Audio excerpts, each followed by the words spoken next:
The year was 1988. A new era of aviation was dawning, symbolized by the sleek design of the Airbus A320.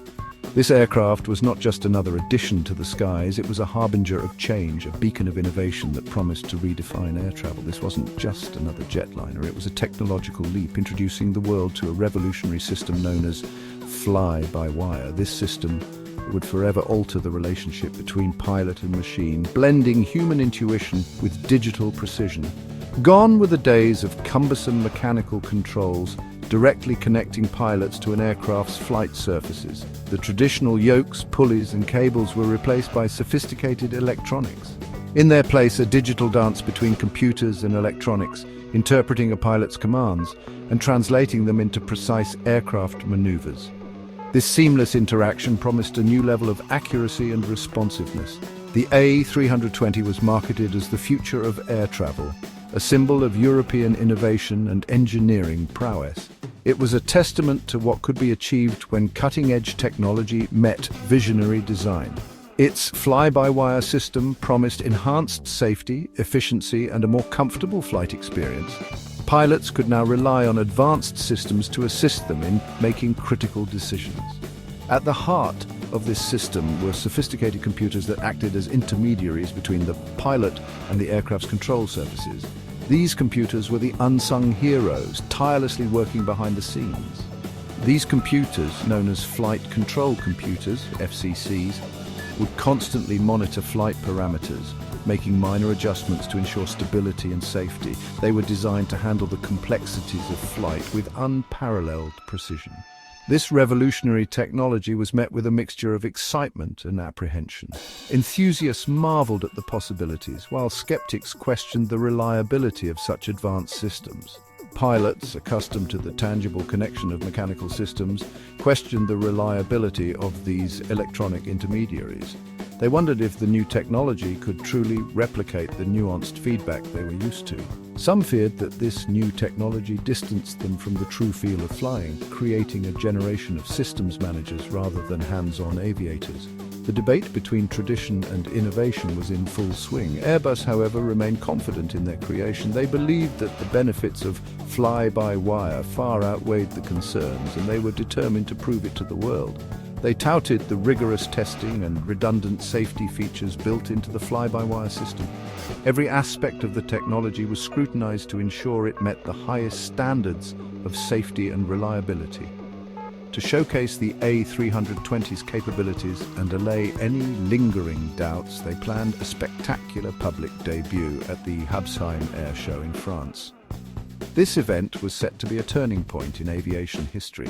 This event, they believed, would not only demonstrate the aircraft's agility and grace, but also usher in a new era of confidence in fly-by-wire technology.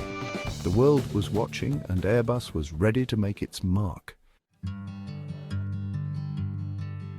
The Habsheim Airshow, held annually in the picturesque Alsace region of France, provided the perfect stage for the A320's grand entrance.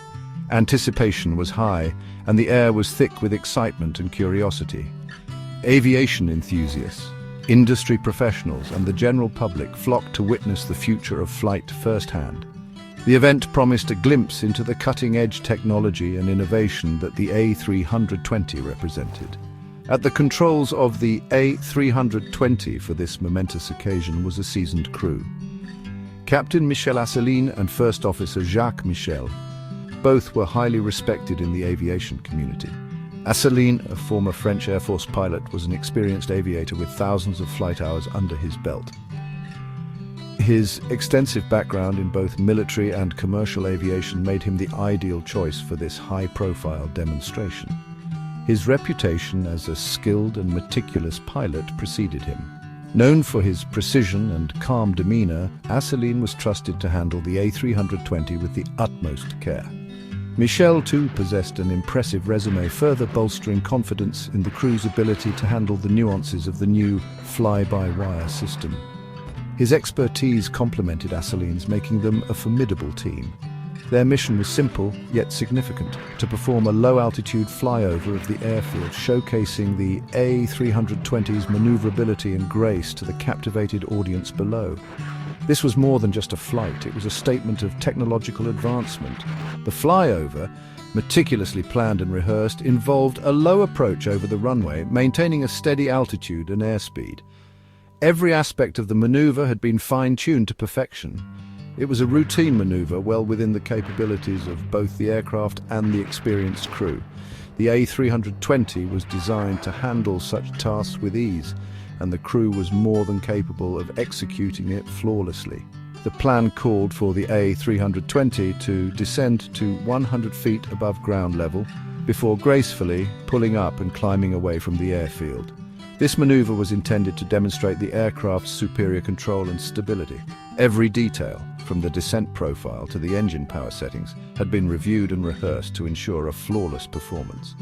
The crew had left nothing to chance, preparing meticulously for this showcase. The atmosphere on that fateful day was electric. The airshow was a major event and the crowd's excitement was palpable. The crowd buzzed with excitement, their eyes glued to the sky as the sleek silhouette of the A320 emerged on the horizon. It was a moment of awe and anticipation.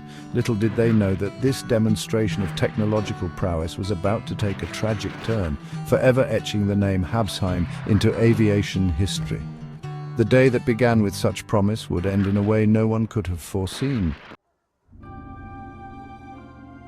As the A320 approached the airfield, a hush fell over the crowd. The anticipation was palpable, with everyone holding their breath, waiting for the spectacle to unfold. The aircraft, its wings gleaming in the summer sun, began its descent, gliding smoothly towards the designated flyover point. It was a sight to behold, a marvel of modern engineering in perfect harmony with the skies. Captain Asseline, his voice calm and steady, announced the maneuver to the airshow control tower, confirming their altitude and airspeed. His confidence was reassuring, a testament to his years of experience. From the ground, it seemed like a picture-perfect display of aviation technology. The crowd watched in awe, their eyes fixed on the majestic aircraft. But high above, inside the cockpit of the A320, a sense of unease began to creep in. The pilots exchanged glances, their training kicking in as they monitored the instruments closely. As the aircraft descended through 100 feet, the expected surge of engine power, the push that would initiate their climb back into the sky, did not materialize. The seconds ticked by, each one feeling like an eternity. The A320, instead of gracefully pulling up, continued its descent, now dangerously close to the treetops lining the far end of the runway. The ground seemed to rush up to meet them. A split second stretched into an eternity as the gravity of the situation became horrifyingly clear. The pilots' faces were etched with tension, their hands moving swiftly over the controls. The A320, instead of soaring above the crowd, was now hurtling towards the forest at the edge of the airfield. The majestic aircraft was now a harbinger of disaster. Captain Asseline, his voice betraying a hint of urgency, called out, "Remonte! Remontes! Pull up! Pull up!" His command was clear, but the response was agonizingly slow. But it was too late. The aircraft's fate was sealed in those crucial moments. With a sickening thud, the A320's tail section clipped the treetops, shearing off chunks of metal and sending a shudder through the aircraft. The impact was jarring, a prelude to the impending catastrophe. The plane, no longer in control, plowed through the trees, its momentum carrying it deeper into the dense woodland. The once graceful aircraft was now a chaotic mass of metal and debris.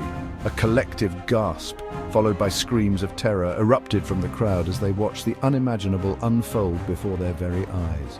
The horror of the moment was etched into their memories. The A320, the pride of European aviation, had fallen from the sky, leaving a trail of debris and disbelief in its wake. The airshow had turned into a scene of tragedy, a stark reminder of the fragility of human endeavors.